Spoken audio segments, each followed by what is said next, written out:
Olá! Esse é o nosso vídeo de devocional.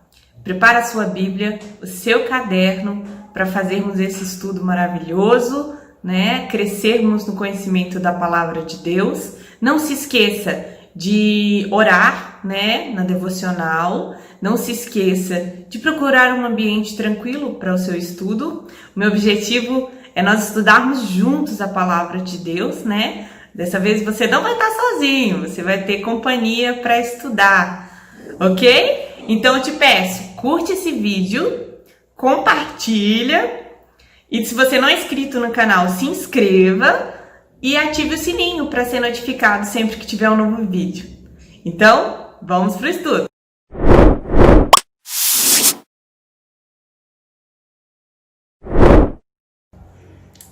Olá! Essa é a nossa devocional de número 38.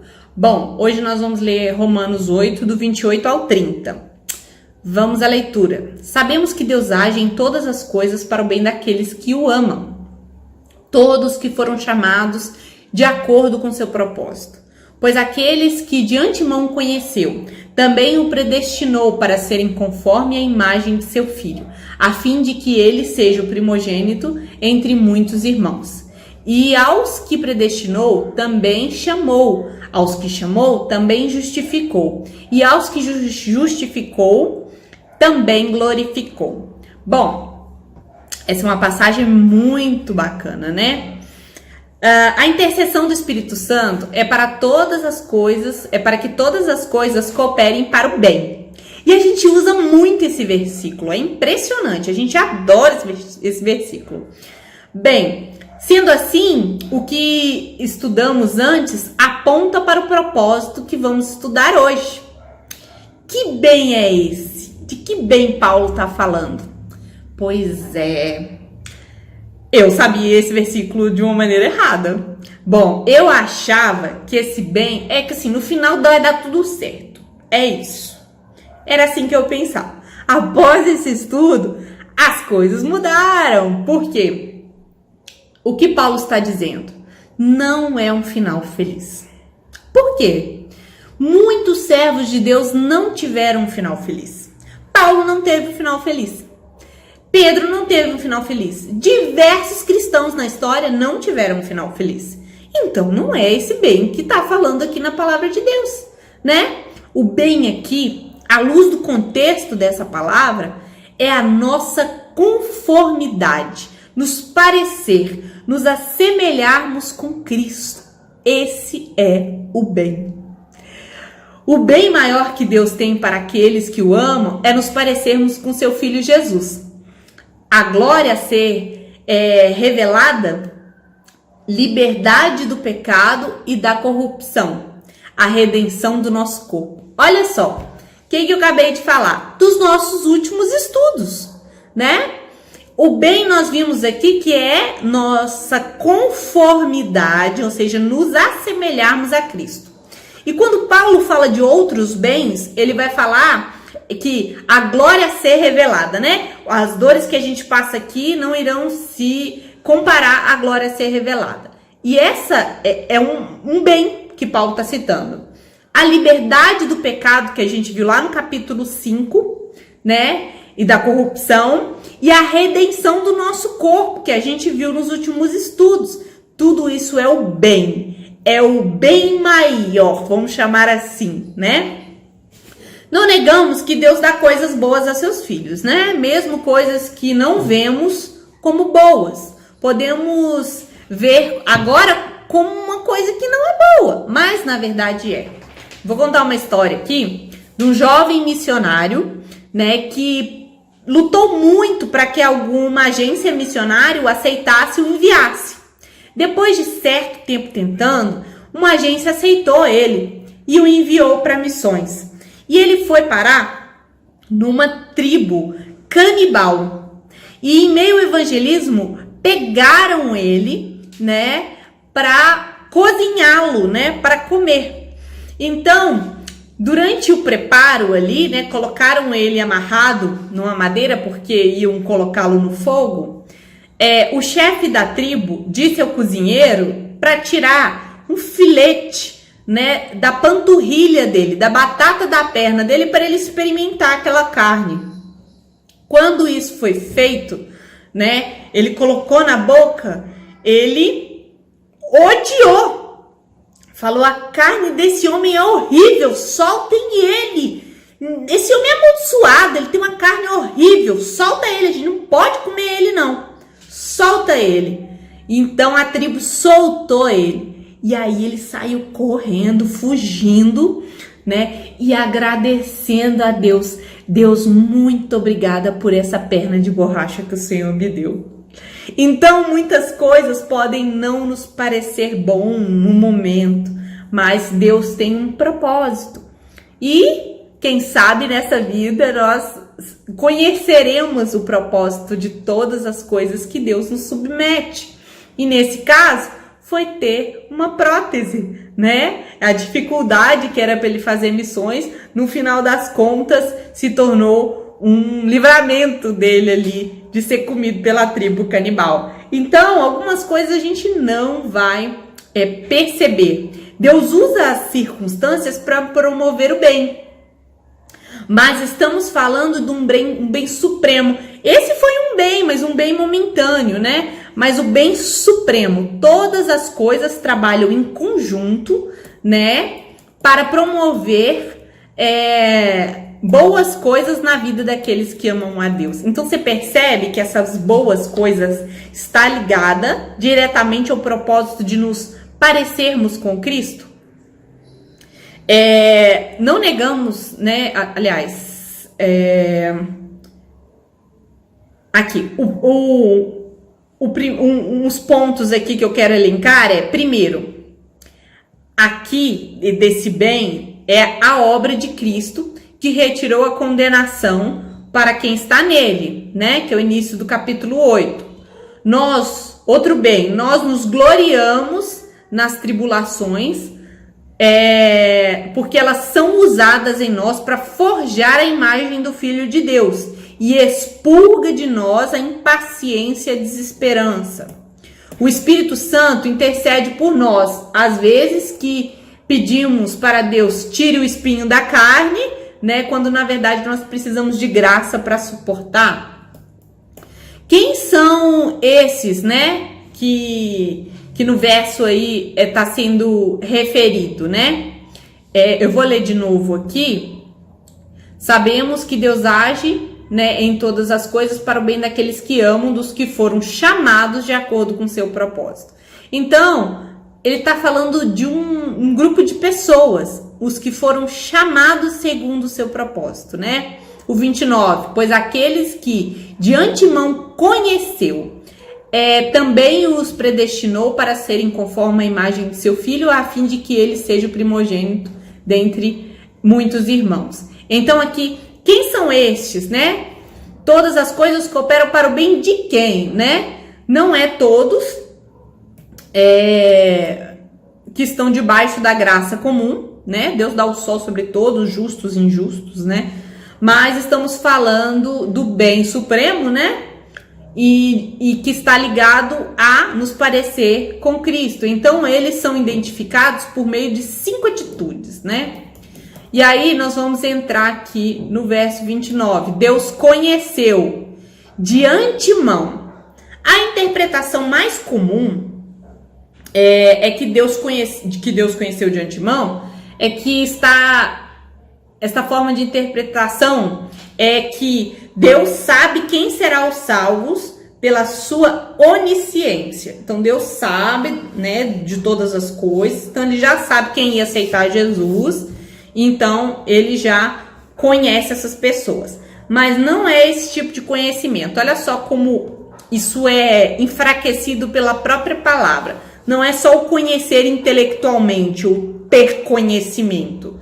A palavra de Deus, quando fala de conhecimento, tanto no Novo quanto no Antigo Testamento, ele está falando de algo mais profundo, né? No sentido de escolher, no sentido íntimo, né? Aí nós temos aqui algumas passagens. Vamos abrir Amós 11. Amós 3, do 1 e 2. Amós 3, do 1 ao 2. E diz assim, eu tô lendo na Almeida Corrigido e Fiel. Ouvi estas palavras que o Senhor fala contra vós, filhos de Israel, contra toda a família que fiz subir dentre a terra do Egito, dizendo: de todas as famílias da terra, só a vós vos tenho conhecido, portanto eu vos punirei por todas as vossas iniquidades. Não é só um conhecer de, eu sei que vocês existem. Não. Deus não conhece todas as famílias da terra? Nesse sentido, sim. De todas as famílias da terra, só a vós tenho conhecido. Tem um significado de escolhido. Vamos abrir mais uma passagem? Vou ler aqui Mateus 1, 24 e 25. E José, despertando do sono, fez como o anjo do Senhor lhe tinha ordenado, e recebeu a sua mulher. E não a conheceu até que deu à luz seu filho, o primogênito, e pôs-lhe o nome de Jesus. Tá falando de conhecer no sentido íntimo, né? Então, Amós a gente viu ali escolhido e aqui nós vimos íntimo. Tem mais.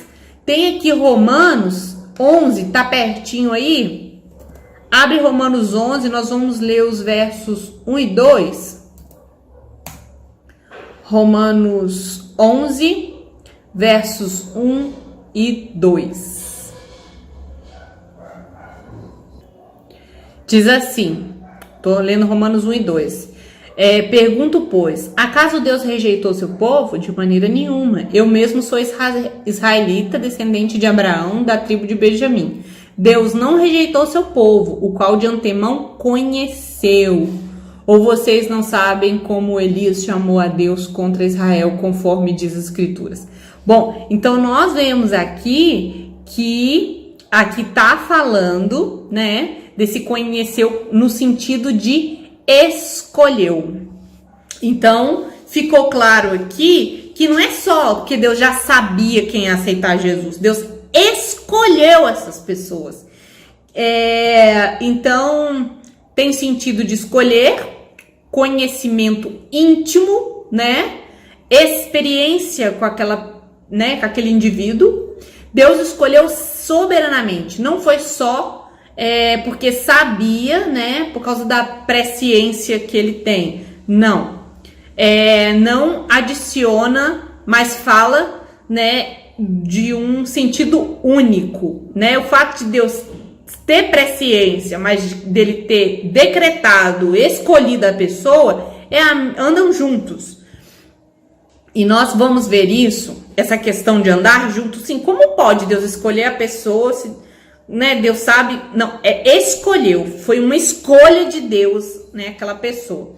Atos, nós vamos ler aqui Atos 2, 22 e 23.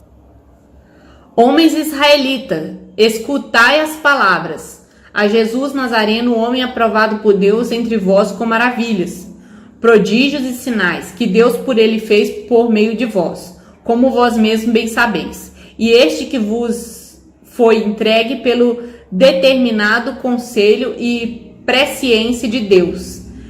Presentes, crucificastes e matastes pela mão dos injustos. Vou ler o 23 de novo. A este, tá falando de Jesus, que vos foi entregue pelo determinado conselho e presciência, né?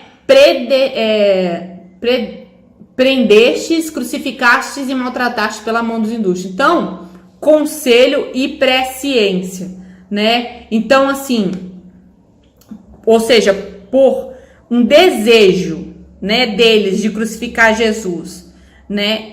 E presciência de Deus. Então, as coisas andam juntas, né? Bom, continuando aqui, fala do desígnio e presciência, que são a mesma coisa, intenção e propósito. Por exemplo, a Bíblia fala lá dos dons, e aí ele fala de pastores e mestres. Quando ele fala pastores e mestres, não é uma categoria de pastor e uma categoria de mestre. Pastores e mestres é uma coisa só, né? Que além de ter o dom de pastor tem o dom de mestre também. Então, pastor e mestre é a mesma coisa. Não adiciona essa conjunção e nesse caso. Ela é uma mesma coisa, anda junto, né? Então, aí nós vamos agora para o 30. Deixa eu voltar aqui. Então, pois aqueles que... Tô lendo o 29, só pra gente retomar. Pois aqueles que de antemão conheceu, ou seja, escolheu, também predestinou. Ou seja, ele decretou o fim daquela pessoa para serem conformes à imagem de seu filho. Então, ele decretou para umas pessoas serem a imagem do Filho de Deus, a fim de que ele seja o primogênito de muitos irmãos, né? Cristo primeiro ressurreto de uma raça de seres humanos que irão ressuscitar. E aos que predestinou, também chamou. E aos que chamou, também justificou. E os que justificou, também glorificou. Perceba que esses verbos, predestinou, chamou, justificou e glorificou, todos estão no passado? Ok, Deus nos predestinou. Por quê? Desde a eternidade, ele já sabia e já tinha para nós um plano de salvação. Ele já sabia da queda do homem e já tinha um plano de salvação, né? Alguns perguntam assim, mas por que Deus deixou isso acontecer? Por causa do final, por causa do fim, né? A palavra final, glorificou. Então, assim, Deus predestinou lá na eternidade, ok, já aconteceu, né?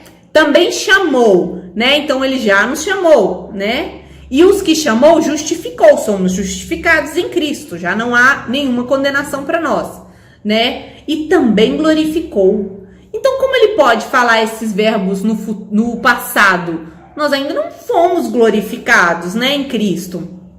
E por que ele fala, né? Vamos palavra por palavra, né? Predestinou, justificou, né? A gente já falou um pouco do chamou. Esses que ele conheceu e amou com o propósito de parecerem com seu filho. Este chamado é irresistível. O chamado de Deus para a conversão, ele é irresistível. Não, Balina, não é, porque às vezes a gente prega para a pessoa e ela não quer.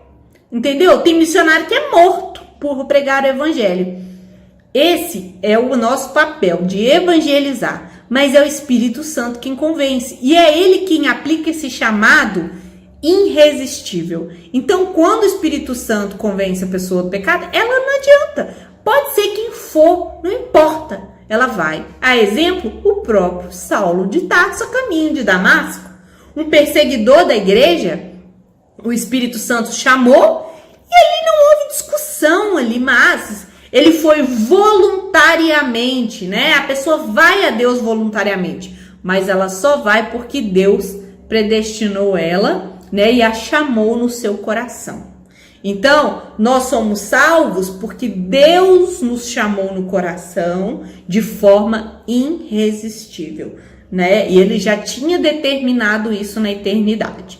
Deus justificou, agora chamou, conheceu e predestinou, né? Que eu falei, estão no passado.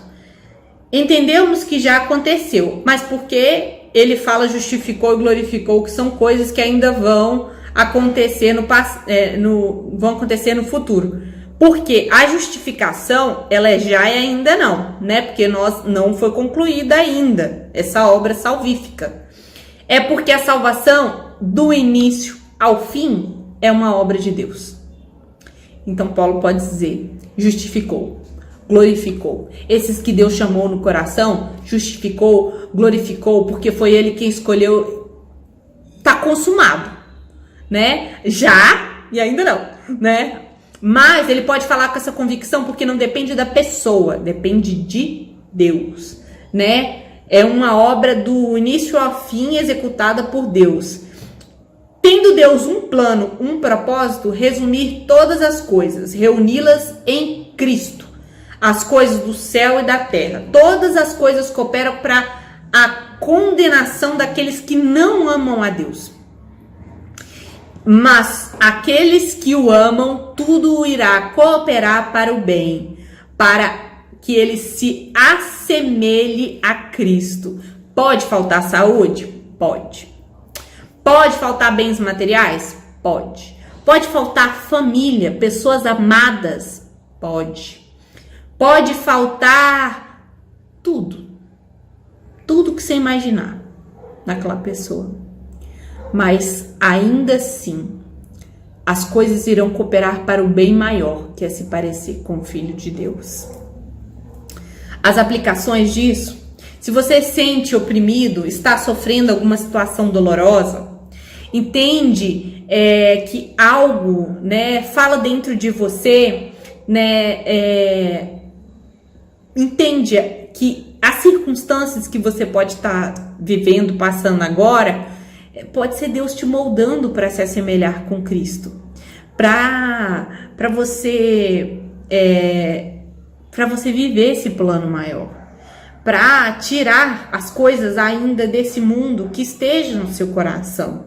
Talvez você ainda não faça parte da família de Deus, mas de repente você está sentindo aí, né? Você está percebendo que você é pecador e que você carece de salvação. E isso é o Espírito Santo falando em você, né? Falando na sua vida, né? Entenda que Ele te chamou, Ele te justificou, Ele te escolheu, né? Então, entenda, né, que essa obra maravilhosa não depende de você. Deixe-se, entregue-se, né, a esse chamado maravilhoso de Deus, né? Foi Ele quem fez todas as coisas, né? Ele na eternidade deu o seu Filho, né, para morrer por nós, para nos justificar, nos libertar do pecado, nos tornar filhos seus novamente, né? E vivermos uma vida conforme o bem maior planejado por Ele, cada dia mais parecido com Cristo. Vamos orar?